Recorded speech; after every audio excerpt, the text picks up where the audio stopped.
Bagaimana Kementerian Luar Negeri menangani permasalahan ini? Kita sudah bergabung bersama dengan Direktur Pelindungan WNI Kementerian Luar Negeri, ada Pak Yuda Nugraha. Selamat siang, Pak Yuda. Selamat siang, Pak Alfat. Ya, Pak Yuda bisa dikonfirmasi mengenai tawuran yang melibatkan 30 orang WNI di Taipei. Ini apa yang menjadi latar belakang tawuran ini, Pak? Ya, dapat kami sampaikan bahwa peristiwa perkelahian sesama warga negara Indonesia ini terjadi pada hari Sabtu malam, tanggal 2 September sekitar pukul 23 malam di depan stasiun kereta api Changhua.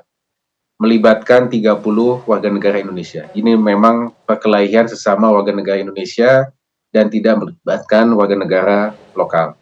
Nah, dalam perkelahian ini ada satu warga negara kita yang meninggal dunia dan satu luka-luka.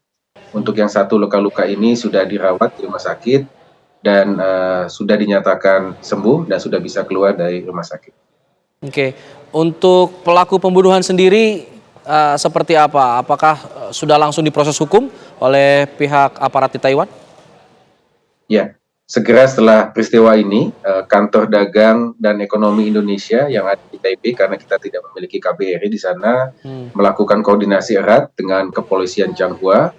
Dari informasi 30 yang terlibat dalam perkelahian, 15 pada awalnya ditahan, ya, kemudian setelah dilakukan penyelidikan lebih lanjut, 14 dibebaskan, satu dinyatakan sebagai tersangka dan tetap ditahan. Dan saat ini perkaranya sudah diajukan kepolisian Changhua kepada Kejaksaan Distrik Changhua. Oke, untuk korban juga merupakan WNI kan, Pak ya? Iya, semua korban baik itu meninggal dan luka-luka WNI. Untuk korban meninggal sendiri, jasadnya seperti apa? Korban meninggal, ya, jenazahnya masih ada di Taiwan saat ini, sedang dilakukan proses pemulasaraan, ya, dan juga proses penerbitan akta kematian. KDI Taipei telah bekerjasama dengan BP3MI yang ada di Indonesia untuk berkoordinasi menyampaikan informasi ini kepada pihak keluarga. Nanti kami di Kementerian Luar Negeri dan juga di KDI Taipei akan memfasilitasi proses pemulangan jenazah. Oke, akan difasilitasi untuk tersangka utama dikenakan, sudah diketahuikah pasal yang dikenakan terhadap dirinya? Apakah memang pembunuhan berencana atau seperti apa, Pak? Ya. Untuk saat ini dari KDI Taipei belum mendapatkan informasi mengenai pasal-pasal yang akan dikenakan terhadap yang bersangkutan.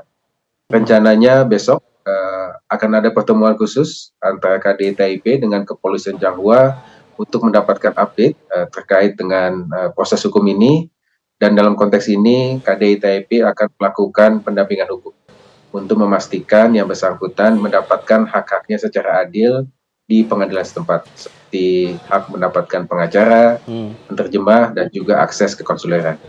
Apakah namun kita serahkan mengenai keputusan, ya, apakah salah atau tidaknya itu tentu menjadi kewenangan dari pengadilan yang ada di Changhua. Kita lindungi hak-hak. Baik, dengan kejadian ini Pak, apakah mempengaruhi pengawasan terhadap warga negara Indonesia oleh aparat-aparat di Taiwan di sana atau pemerintah di sana misalnya, atau terhadap komunitas tertentu misalnya? Ya, kami tidak mendapatkan informasi tersebut, tidak ada perubahan kebijakan dari pemerintah atau otoritas yang ada di Taiwan. Namun tentu peristiwa ini patut kita sesalkan, karena ini juga merupakan hal yang sebetulnya perlu kita hindari.